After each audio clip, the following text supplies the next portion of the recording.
avant d'entendre la parole de Dieu, inclinons nos têtes, s'il vous plaît. Merci, Père, de ton amour, de ta bonté et de ta miséricorde, car tu nous as encore donné cette opportunité d'être ensemble ce soir, non pas, Seigneur, pour notre mérite, c'est parce que nous avons faim de toi. Nous avons envie de t'entendre ce soir, Père, et parle à nos cœurs. Car tu sais prendre nos cœurs, tu sais captiver notre cœur, Père. Fais-le, car tu as de bonnes choses à nous donner. Tu as de merveilleuses choses à tes enfants, car tu l'as bien dit que vous, qui êtes des gens mal, vous savez très bien donner de bonnes choses à vos enfants. À plus forte raison, moi, ô Père. Merci. C'est tout ce que nous pouvons dire maintenant. Merci, car il y a une grande richesse dans ton royaume. Et c'est ce que nous allons faire, c'est de chercher ton royaume et sa justice. Merci, Seigneur Jésus. Merci, Saint-Esprit. Amen. Donc, j'aimerais vous conduire dans un petit moment de réconfort, de direction que le Seigneur nous donne dans notre vie. Et en tant qu'enfant de Dieu, il y a aussi une vie d'enfant de Dieu que nous devrons vivre sur cette terre. Mais on ne doit pas vivre cette vie n'importe comment. Dieu nous a donné ses instructions. Donc, aujourd'hui, cette vie est basée sur l'épître, première épître de Jean, chapitre 4, verset 7. Première épître de Jean, chapitre 4, verset 7. Qu'est-ce qui est dit dans ce verset? Dans ce verset, il est écrit, au nom de Jésus, « Bien-aimés, aimons-nous les uns les autres, car l'amour est de Dieu, et quiconque aime est né de Dieu et connaît Dieu. » Là, la parole nous parle bien, ici, des gens qui sont nés de Dieu. Il ne parle pas des autres personnes venant d'ailleurs, mais il parle de ses enfants qu'il a engendrés. Nous, en tant qu'enfants de Dieu, parce que nous avons accepté Jésus-Christ comme Seigneur et Sauveur, cela veut dire, d'après l'évangile de Jean, chapitre 1, verset 12, car il a donné le pouvoir de devenir enfants de Dieu, ceux qui ont accepté Jésus. Donc, la première phase que nous avons faite dans notre vie, c'était de devenir enfants de Dieu en acceptant Jésus comme Seigneur et Sauveur. Mais maintenant, la deuxième phase que Dieu nous demande et que la parole précise bien, c'est que nous devrons avoir l'amour. Parce que notre Père est amour. Et c'est pour cela qu'il nous dit la parole, aimons-nous les uns les autres, car l'amour est de Dieu, et quiconque aime est né de Dieu, et en plus, non pas seulement être né de Dieu, mais connaître Dieu, connaître notre Père. Vous savez, je ne sais pas si vous connaissez un peu les histoires tragiques des enfants qui sont nés sous X, qui ne connaissaient même pas leur père ou leur mère. C'est vraiment un catacombe dans leur vie, cela. Donc, c'est important pour l'être humain de connaître qui l'a engendré. Spirituellement, on est engendré par Dieu, donc on a intérêt à connaître Dieu. Mais la condition pour connaître Dieu, c'est d'avoir l'amour. Pourquoi avoir l'amour? C'est parce que notre Père d'après aussi le verset suivant, 8b, deuxième partie, même épître, 1 Jean 4, 8, deuxième partie, car Dieu est amour. Et au verset 16 du même chapitre, deuxième partie aussi, Dieu est amour. C'est-à-dire que notre Père est amour. Et s'il nous a engendrés, il nous a engendrés en tant qu'enfants amour aussi. Et ça, c'est important de le savoir. Ça, c'est notre Père. Et il l'a montré aussi, cet amour. Il a montré je dirais, sa nature. Je dirais, tout ce qui est intrinsèque à l'intérieur de lui-même, c'est cet amour. Il ne peut pas se séparer de cet amour. C'est pour cela qu'il a témoigné. D'après Jean, l'évangile de Jean, chapitre 3, verset 16, « Car Dieu a tant aimé le monde qu'il a donné son Fils unique, afin que quiconque croit en lui ne périsse point, mais qu'il ait la vie éternelle. » Ça, c'est l'amour de Dieu. Il a même donné son Fils. Il a même pu sacrifier son Fils unique. Car c'est ça l'amour. C'est ça que Jean a bien écrit dans son épître, que Dieu est amour. Notre Père céleste, mes frères et sœurs. Et je sais que nous n'avons qu'un seul Père. Ce n'est pas que moi j'ai un autre Père dans le ciel et vous avez un autre. Non, on a le même Père. Vous êtes mes frères et sœurs. Vous n'êtes pas mes cousins ou cousines en Jésus-Christ. Vous êtes mes frères et sœurs. Cela veut dire que nous sommes issus d'un seul Père. Et notre Père, d'après la parole, est amour.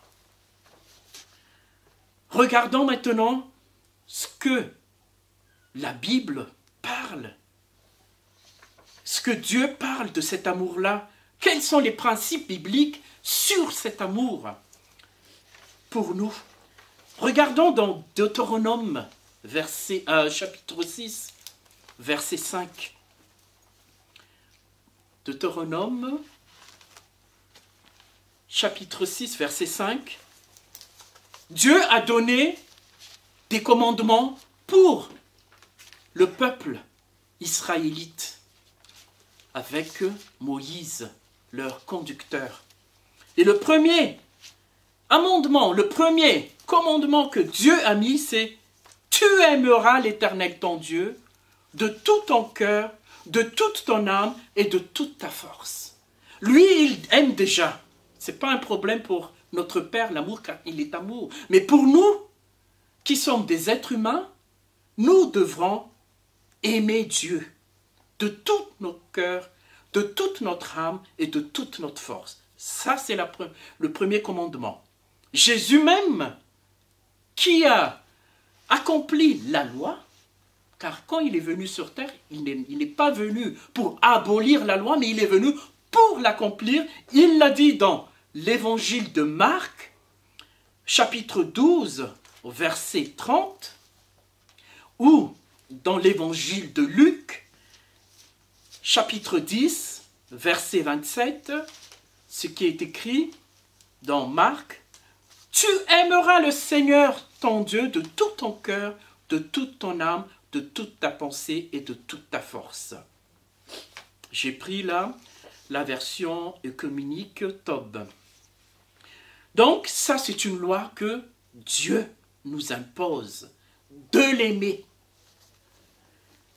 Et il y a aussi la parole de Dieu qui parle pour nous, en tant qu'enfants de Dieu, dans Première épître aux Corinthiens, chapitre 13, verset 13.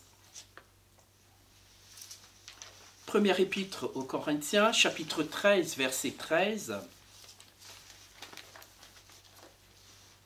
Ça, c'est un principe de Dieu aussi, un principe biblique. Au nom de Jésus, en somme, 3 choses demeurent: la foi, l'espérance et l'amour. Mais la plus grande d'entre elles, c'est l'amour. Ce principe-là nous dit bien que c'est l'amour qui est, je dirais, l'assiette où notre foi et notre espérance reposent. On ne peut pas avoir la foi, On ne peut pas exercer notre foi si nous n'avons pas l'amour. On ne peut pas y espérer quelque chose si nous n'avons pas l'amour aussi. C'est pour ça, c'est bien d'avoir la foi. C'est bien d'avoir l'espérance. C'est bien d'avoir l'amour. Mais la plus grande, il ne faut jamais oublier, c'est l'amour. Je vais vous donner un exemple concret. Vous avez une personne devant vous et vous croyez en vous que quand vous allez parler de Jésus, vous avez cette foi que Jésus peut le sauver. Et en parlant de Jésus à cette personne, vous espérez que cette personne va vous croire. Mais imaginons que vous n'avez pas l'amour de cette personne et que vous parlez de Jésus. Vous espérez quoi? Parce que les gens, quand vous parlez de Jésus, si vous n'avez pas l'amour, si l'amour ne transparaît pas à travers votre parole, votre attitude, tout de suite ils vont dire, attends, c'est une religion que tu me parles. C'est pareil comme le Bouddha, autre chose. Mais si on a l'amour, là, je dis, tu sais, Seigneur t'aime vraiment, il ne veut pas que tu te perdes dans l'enfer. Moi, je t'aime, j'aimerais que tu m'accompagnes au ciel. Tout de suite, les gens vont être touchés, mais attends, comment tu sais que tu m'aimes? Mais non, je t'aime parce que tu es un âme créé par Dieu. Écoute, Jésus t'aime, accepte-le. Et moi, je crois que si tu l'acceptes, tu vas avec moi. Là où le Seigneur vous a préparé un lieu. Là, il y a l'espérance, il y a aussi la foi, basée sur l'amour. C'est pour ça que l'amour est important. Si vous n'avez pas cet amour-là, enlève l'amour et vous verrez tout de suite que même si vous avez le tchatch, comme on dit, ou tout ce que vous voulez, vous êtes éloquent, etc., les gens, ce n'est pas la parole qui les intéresse. Ce qui les intéresse, c'est l'amour qui touche leur cœur, et non pas la parole qui touche leur intellect. Donc, l'importance de l'amour dans ce principe. Et en plus, pourquoi l'amour est si tellement important? Regardons même dans le même chapitre, 1 Corinthiens chapitre 13, à partir du verset 4 jusqu'à 7. Là, ça c'est vraiment des passages qui est tellement aussi important que j'aimerais vous lire au nom de Jésus. 1 Corinthiens 13, 4, 7. L'amour est patient. L'amour rend service. Il n'est pas jaloux. Il ne se vante pas. Il ne se gonfle pas d'orgueil. L'amour ne fait rien de honteux. Il ne cherche pas son intérêt. Il ne se met pas en colère. Il ne se souvient pas du mal. Il ne se réjouit pas de l'injustice, mais il se réjouit de la vérité. L'amour excuse tout. Il croit tout. Il espère tout. Il supporte tout. Amen. Amen. Vous voyez, dans ce passage, là, il parle de les fruits de l'amour. C'est-à-dire que si nous vivons dans cet amour, nous porterons les fruits qui viennent d'être énoncés. On sera patient. On rend service. On n'est pas jaloux. Ça, ce sont tous des fruits de cet amour de Dieu. Donc, c'est pour cela que pour nous, les enfants de Dieu, Dieu nous dit bien que, d'après ce qu'on a lu dans 1 Jean 4, 7, que bien-aimés, aimons-nous les uns les autres, car l'amour est de Dieu, et quiconque aime est né de Dieu et connaît Dieu. Donc, pour nous, en tant qu'enfants de Dieu, j'aimerais lire aussi le verset de 1 chapitre Jean, verset 12.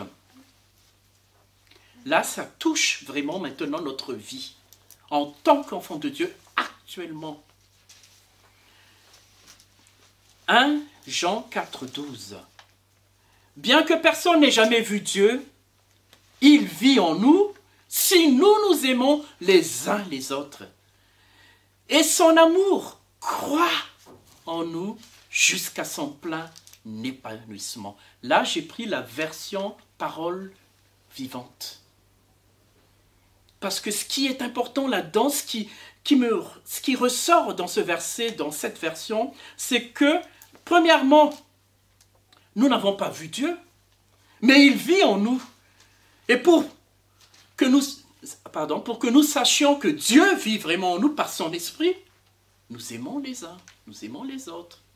C'est pour ça que Jésus même a dit, est allé loin, d'aimer nos ennemis. Comment ce serait possible?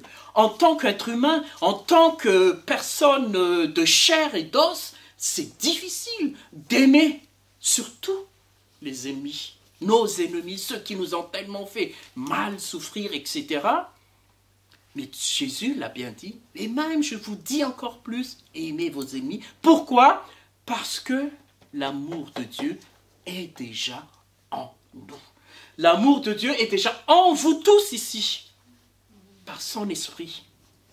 Et ce qui est important aussi dans ce verset, c'est que la deuxième partie dit « Et son amour croît en nous ». C'est-à-dire que ça ne vient pas instantané dans un gros pack, un packaging, comme on dit, un package. Tout de suite, tout est plein. Non, il donne petit à petit et ça croît jusqu'à son plein épanouissement. C'est à nous alors, comme c'est un fruit, c'est une plante que Dieu a mis, c'est à nous d'arroser souvent cette plante par la prière, par la parole de Dieu, lecture de la parole de Dieu, par les services qu'on doit rendre aux autres. Et regardons un peu, il y a un modèle que Jésus a montré, cela, c'est Pierre. C'est l'histoire de Pierre dans Jean 21, versets 12 à 17. C'est l'histoire de Pierre quand Pierre a renié Jésus 3 fois. Et au chapitre 21, Jésus s'est approché de Pierre personnellement pour lui parler. Parce que Pierre est tellement si déprimé de ce qu'il avait fait.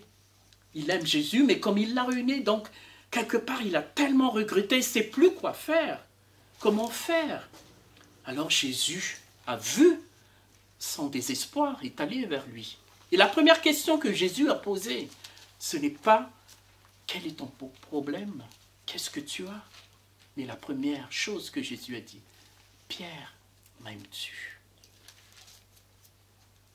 Alors Pierre a dit, « Ah, tu sais Seigneur, je t'aime. » Alors Jésus lui a répondu, « Puisque tu m'aimes, paie mes agneaux. » Dans une autre version, il dit à Pierre, « Puisque tu m'aimes, sois un berger de mes agneaux. » Si nous prenons l'image d'un berger c'est quoi? C'est une personne qui dirige, qui prend le devant et le troupeau derrière pour celui qui va chercher le chemin que ces troupeaux doivent prendre. C'est lui qui va éviter tous les dangers, qui va protéger même contre les loups son troupeau. Donc, si Jésus a demandé à Pierre de paître ses agneaux, c'est parce que il aime Jésus. Jésus lui a donné l'amour. Donc, avec cet amour, il peut paître les agneaux. Cela veut dire qu'il peut s'en occuper. Il peut rendre des services au troupeau de Jésus. Parce que là, Jésus a bien dit, paie mes agneaux. Ce sont les agneaux de Jésus, ce n'est pas les agneaux de Pierre ou Paul ou Jacques, ou, je ne sais pas, les apôtres, mais paie mes agneaux. Nous aussi alors, dans notre vie actuelle, en tant qu'enfants de Dieu, en tant que l'Esprit de Dieu vit en nous, et qu'avec cet Esprit même, nous avons cet amour. Parce que dans Romains,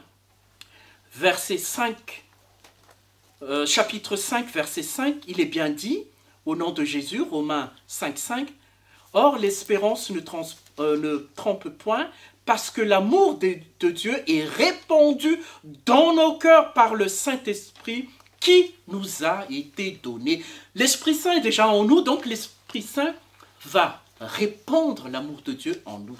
Et lorsqu'on a l'amour de Dieu, on peut aller être au service des autres. Dans tous les domaines, quel que soit ce domaine-là.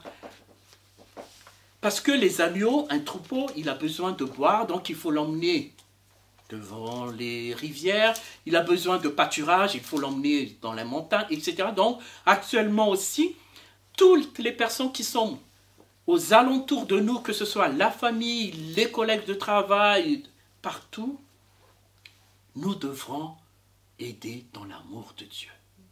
C'est la plus importante, cet amour. Donc, l'encouragement que le Seigneur nous donne, c'est ce moyen d'application. Parce qu'il faut appliquer tout cela. Comment je vais appliquer alors? Bon, pour les amis, pour ma famille, je peux l'aimer sans, mais les gens que je ne connaissais pas, mes ennemis, ceux qui m'ont fait mal, etc. Comment je peux l'aimer vraiment, pratiquement? Comment je peux? Dieu nous a donné aussi le moyen de le faire. Il ne te commande pas seulement, mais en même temps, il donne les moyens. Et le moyen d'appliquer ce principe, cette vie que Dieu nous demande, c'est écrit dans Philippiens, chapitre 4, verset 8. Philippiens, chapitre 4, verset 8. Et là, j'ai pris plusieurs versions de ce passage parce que les différentes versions nous emmènent bien de quoi il s'agit. Alors, je vais lire avec la version Louis II. Et Martin et la plupart des versions de la Bible, c'est écrit au nom de Jésus. Au reste, mes frères, que toutes les choses qui sont véritables, toutes les choses qui sont vénérables, toutes les choses qui sont justes, toutes les choses qui sont pures, toutes les choses qui sont aimables, toutes les choses qui sont de bonne renommée, toutes celles où il y a quelques vertus et quelques louanges, pensez à ces choses-là. Cela veut dire que dans notre pensée, nous devrons avoir toutes ces choses qui est énoncées ici pour que nous puissions, premièrement, témoigner, appliquer l'amour de Dieu que Dieu a déjà mis en nous. C'est-à-dire, tout ce qui est vrai. Quand il y a des mensonges, n'écoute pas, parce que c'est du mensonge. Mais quand c'est la vérité, quand c'est du véritable, vas-y. Quand, par exemple, ce qui est pur, dès qu'il y a des impuretés au niveau des pensées, des gens, ah, tu sais, il y a ceci, cela, machin, tel frère ou telle soeur, tout de suite, tu arrêtes. Parce que ça va ouvrir ton cœur sur l'amertume, par exemple, ou sur ce que tu vas haïr ce frère ou cette sœur. Et après, on devient un juge de nos frères, un accusateur de nos frères. Et la parole de Dieu dit bien que l'accusateur de nos frères, c'est Satan devant Dieu. On n'est pas issu de Satan. Donc, c'est pour cela que toutes ces choses qui sont aimables, quand vous voyez que c'est bon à faire, faites-le. Parce que cela témoigne vraiment que vous êtes enfant de Dieu, parce que si vous le faites, vous avez l'amour en vous. Par exemple, moi j'ai toujours pris cette résolution que si je fais quelque chose selon la parole de Dieu, je ne le fais pas parce que c'est écrit.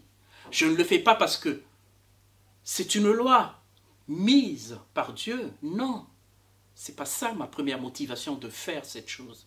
Ma première motivation, c'est que j'aime Jésus. Et comme Jésus n'aime pas ça, je le fais parce que je l'aime. Avant, j'ai fumé, j'ai bu, j'ai fait tout.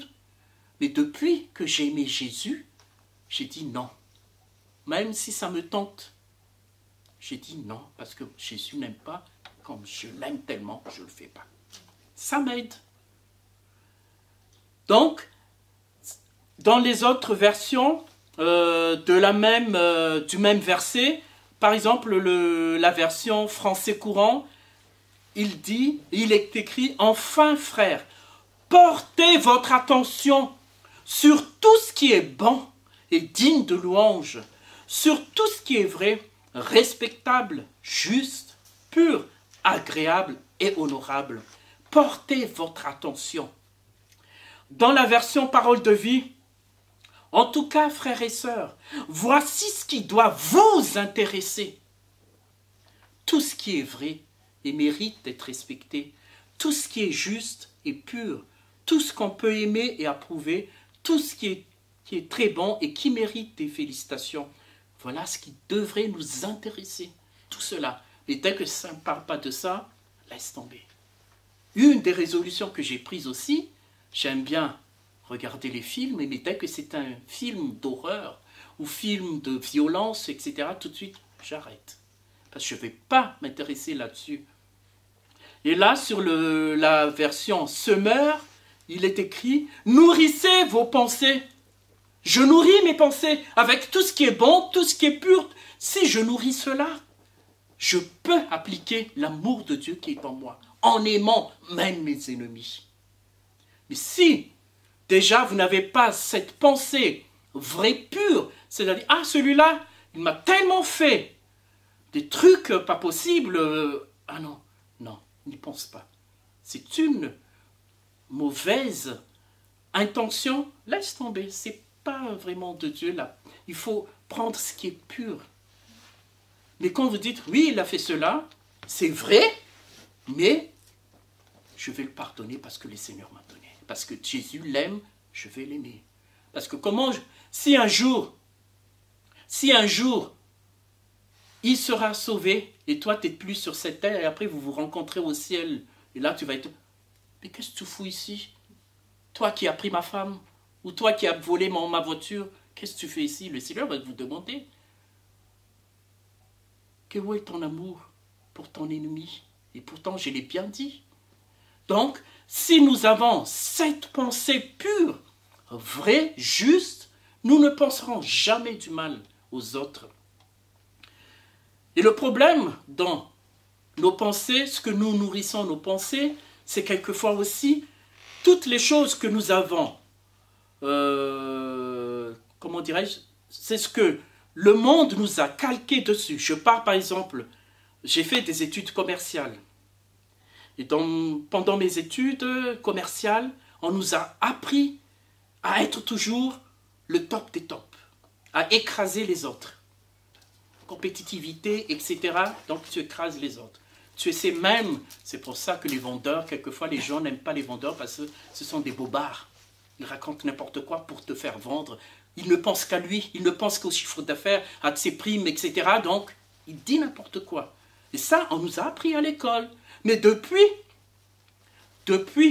que j'avais accepté Jésus et j'ai compris le principe du royaume de Dieu, alors là, quand j'ai travaillé dans une concession de voitures Toyota, mes clients, je leur dis exactement la vérité. Voilà, il y a ceci, voilà ce que tu paies. Les autres disent, ah, toi, tu fais trop de baratin, il ne faut pas dire ceci, la vérité, etc. J'ai dit, je m'excuse, ce n'est pas mon principe. Vous faites comme vous voulez, mais moi, je le fais comment? Et les gens viennent tous vers moi depuis. Et quand j'ai quitté la société, ils se sont tous pleurés.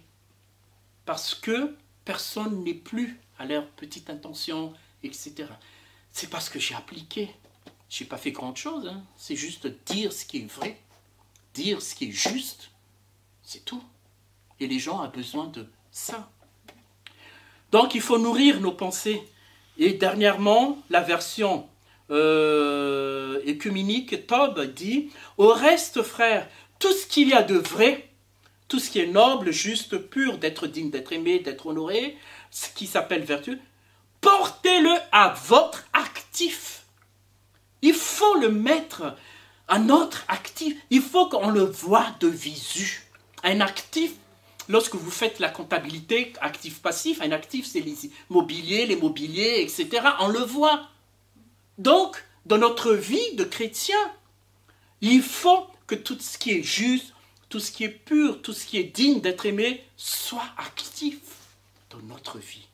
Lorsque nous appliquons ce Philippiens 4.8, nous allons accomplir l'amour de Dieu en nous, sans faire d'effort. Et je termine par cette phrase qui dit que nous sommes l'amour du Père ici-bas. Et c'est à travers nous, par nous, que Dieu va engendrer encore d'autres enfants. Parce qu'il y a beaucoup qui ne sont pas encore dans sa bergerie, comme Jésus l'a dit. La gloire de Dieu revient qu'à lui-même. Inclinons nos têtes. Merci Seigneur pour cette parole, mais surtout, merci de nous donner la capacité d'appliquer cette parole, de vivre vraiment cette parole, que nous ne soyons pas des auditeurs oublieux. Merci d'avoir touché nos cœurs. Au nom tout-puissant de Jésus. Amen. Voilà, donc